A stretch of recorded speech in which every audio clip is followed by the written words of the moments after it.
आवाम में गीदड़ सिंगी से मुतल्लक बेशुमार गलत फहमियाँ पाई जाती हैं। कुछ लोग इसको गीदड़ की नाव समझते हैं, कुछ लोग इसे सर एक बालों का गुच्छा समझते हैं। कुछ जोगी इसको एक ऐसे गीदड़ के सर पर निकलने वाला सींग बताते हैं जो कि गिलहरी के बराबर होता है और पहाड़ी इलाकों में पाया जाता है, जिसको तलाश करना भी जोए शेर लाने से कम नहीं।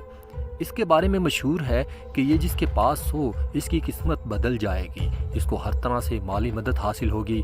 जेवरात या नकदी के सेफ में गीदड़ सिंगी रखी जाए तो वो मज़ीद बढ़ेंगे, दौलत और कारोबार में तरक्की होगी, गुमशुदा माल मिल जाया करेगा, गैब से हर तरह की मदद और खुशहाली हासिल होगी, दौलत आने के हर ज़रिए में कामयाबी होगी, लॉटरी, बॉन्ड्स, जुआ, सिट्टा, कारोबार में कामयाबी होगी।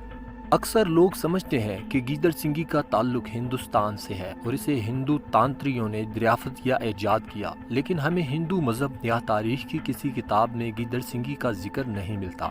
चूँकि इसे सिंदूर में रखा जाता है, इसलिए इसका ताल्लुक हिंदुओं से जोड़ दिया गया। दर हकीकत गीदड़ सिंगी का जिक्र हमें कदीम मिस्र में मिलता है। कदीम मिस्र में गीदड़ को एक इंतहाई मुतबर्रक जानवर समझा जाता था।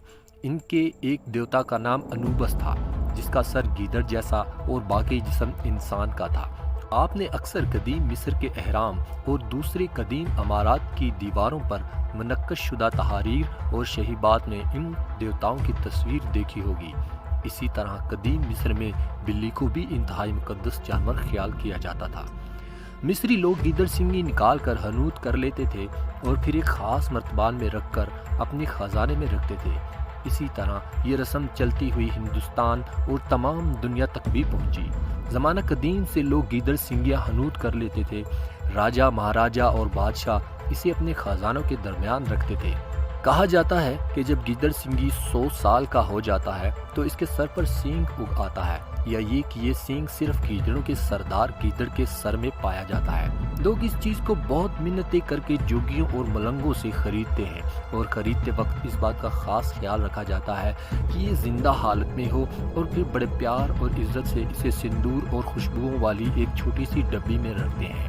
सिंदूर वही सुर्ख रंग का पाउडरनुमा सफूफ है जिसे हिंदू पति अपनी पत्नी की मांग में लगाता है। सिंदूर एक केमिकल होता है जो इसे कीड़े लगने और गलने सड़ने से महफूज रखता है। लोग इस गीदड़ सिंगी का बहुत ख्याल रखते हैं और पाक साफ होकर इसके नज़दीक जाते और उसके हाथ में पकड़ते हैं, क्योंकि जोगी साहब ने इन्हें बताया होता है कि अगर नापाक हालत में इसके करीब जाओगे तो ये मर जाएगी, या इस वजह से आपका बहुत बड़ा नुकसान हो जाएगा।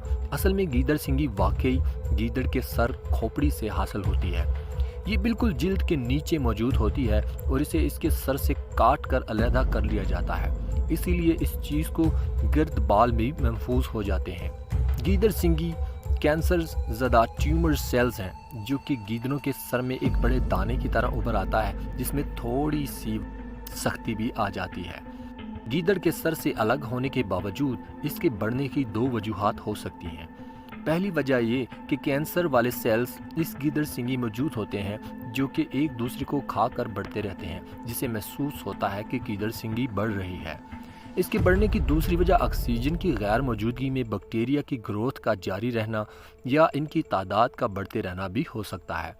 ये सब कैंसर ज़दा सेल्स को सिंदूर में हनूत करने की वजह से होता है।